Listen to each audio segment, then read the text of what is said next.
కలియుగంలో జీవితంలో ఒక్కసారైనా మానవుడు చేసుకోవలసిన ముఖ్యమైన వ్రతం శ్రీ వెంకటేశ్వర స్వామి వారి సప్తశనివార వ్రతం. అటువంటి ఈ వ్రతాన్ని ఈ వైశాఖ మాసంలో చేసుకోవటం వల్ల మరింత పుణ్య ఫలితం ఏర్పడుతుంది, మరింత విశిష్టత ఏర్పడుతుంది. కనీసం వ్రతం చేసుకోలేని వాళ్ళు ఇప్పుడు నేను చెప్పబోయే ఈ సప్తశనివార వ్రత కథని వినటం వలన ఎంతో అదృష్టాన్ని పొందగలుగుతారు. అద్భుతమైన శ్రీ వెంకటేశ్వర స్వామి వారి సప్త శనివార వ్రత కథని ఇప్పుడు మనం చెప్పుకోబోతున్నాము. కథని ఎక్కడా స్కిప్ చేయకుండా వినండి. అలాగే ఛానల్కి ఒక లైక్ చేయండి. మొట్టమొదటిసారిగా నా ఛానల్ని చూస్తున్నట్టయితే సబ్స్క్రైబ్ చేసుకోండి. మరిన్ని మంచి కథలు, మరిన్ని మంచి విషయాలు మీ ముందుకు వస్తాయి. శౌనకాది మునులతో మహాసుతుడు ఇలా చెప్పడం ప్రారంభించాడు. అది సత్యలోకం. బ్రహ్మదేవుడు సరస్వతికి సృష్టి విశేషాలను వివరిస్తున్నారు. అక్కడ ఆయన మానసపుత్రుడు నారదుడు వచ్చి స్వామివారికి నమస్కరించాడు. బ్రహ్మదేవుడు ఆశీర్వదించి, నారద, నీ రాకకు కారణం ఏమిటి అని అడిగారు.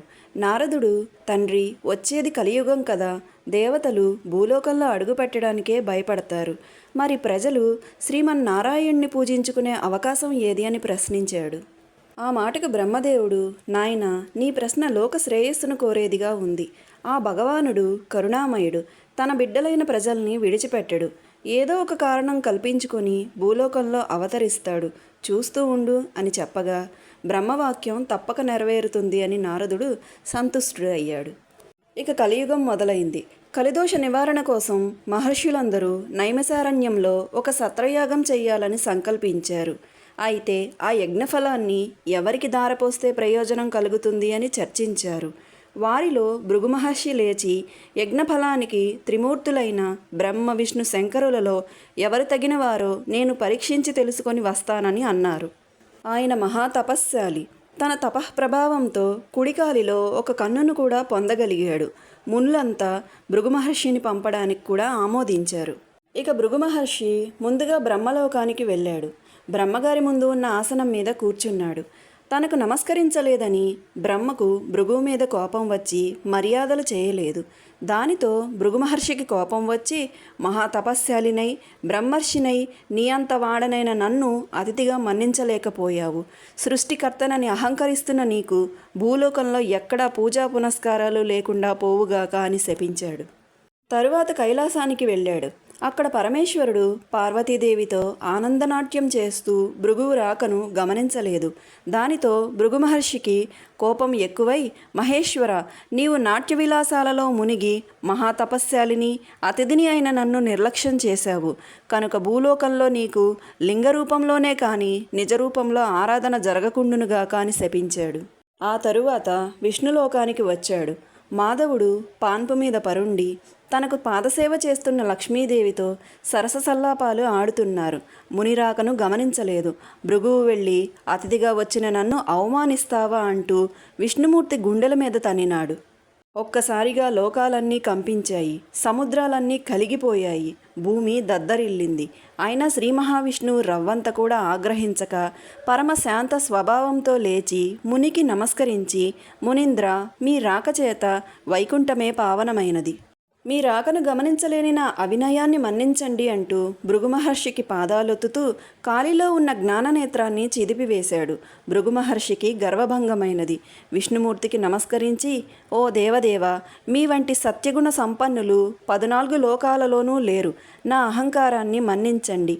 మీరే లోక సంరక్షణకు తగినవారు. కాబట్టి భూలోకంలో కలి ప్రభావాన్ని నశింపజేసి ధర్మ సంరక్షణ చేసి ప్రజల కష్టాలను తీర్చడానికి తప్పకుండా మీరు అవతరించాలి అని ప్రార్థించి తిరిగి భూలోకానికి వచ్చి మునులతో త్రిమూర్తులలోనూ పరమ సాత్వికుడు శ్రీమన్నారాయణుడే, అతడే యజ్ఞఫలానికి అర్హుడు అని నిష్కర్షగా చెప్పాడు. మునులందరూ సత్రయాగం చేసి ఆ యజ్ఞ ఫలితాన్ని యజ్ఞపురుషుడైన గోవిందునికే దారపోసినారు. కానీ అక్కడ వైకుంఠంలో శ్రీ మహాలక్ష్మీదేవికి కోపం వచ్చింది. శ్రీహరి వక్షస్థలమే తన నివాసం. ఆ వక్షస్థలాన్ని ఒక ముని కాలితో తన్నినాడు. అందుకు శ్రీహరి కోపించక ఆయనకు మర్యాదలు చేసినాడు. భర్తయే తనను గౌరవించలేదు. అందుకే లక్ష్మీదేవికి కోపం వచ్చి భూలోకానికి ప్రయాణమైనది. లక్ష్మీ లేని ఇల్లు కళావిహీనమైనది. ఆమెను వెతికి తెచ్చుకోవడానికి భూలోకానికి ప్రయాణమైనాడు కేశవుడు. ఇంతలో భూదేవి వచ్చి, దేవా, కలియుగంలో అధర్మం పెరిగింది, పాపభారం మోయలేకపోతున్నాను, నువ్వు భూలోకంలో అవతరించి నన్ను కాపాడు అని కోరింది. వెంటనే శ్రీ మహావిష్ణువు శ్రీనివాసుడనే పేరుతో భూలోకానికి అవతరించి లక్ష్మీదేవి కోసం వెతకడం ప్రారంభించాడు. శేషాద్రి కొండలలో ఒక పుట్టను తన నివాసంగా చేసుకున్నారు. శేషాద్రి పర్వతాలను పరిపాలిస్తున్న చోళమహారాజు ఆకాశరాజు.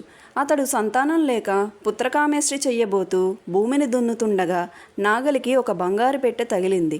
తెరిచి చూడగా మహాలక్ష్మీ కళతో ఒక బాలిక కనిపించింది. ఆమెయే భూలోకానికి వచ్చిన శ్రీ మహాలక్ష్మి. ఆకాశరాజు సంతోషపడి ఆ పిల్లకు పద్మావతి అని పేరు పెట్టుకొని అల్లారు ముద్దుగా పెంచాడు. యుక్త వయస్సు వచ్చిన పద్మావతి ఒకసారి లక్ష్మీదేవిని వెతుకుతున్న శ్రీనివాసుని చూసి మోహించింది. తల్లిదండ్రులకు చెప్పింది.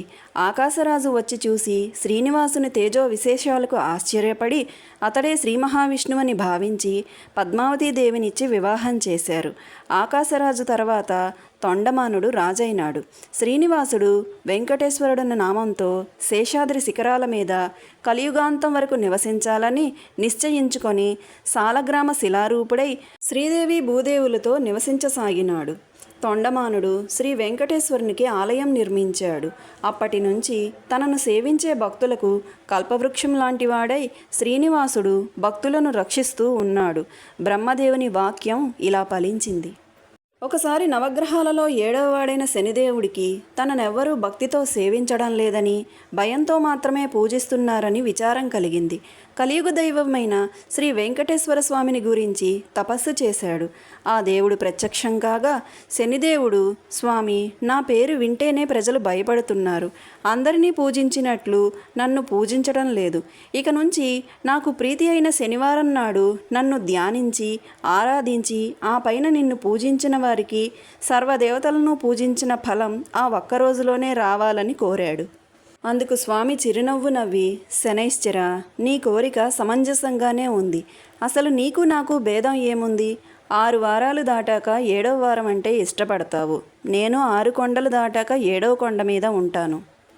నీవు నీలవర్ణుడివి, నేను నీలవర్ణుడిని. నువ్వు శనిదేవుడవు, నేను శనిదేవుడనే. అంటే శం అంటే సుఖము, నియతే అంటే ఇతని వలన, భక్తులకు ఇతని వలన సుఖం అందించబడుతుంది అని అర్థం. నువ్వు తలుచుకుంటే నీ భక్తులను మహారాజ్యాధిపతులను చేస్తావు. నేను అంతే కదా.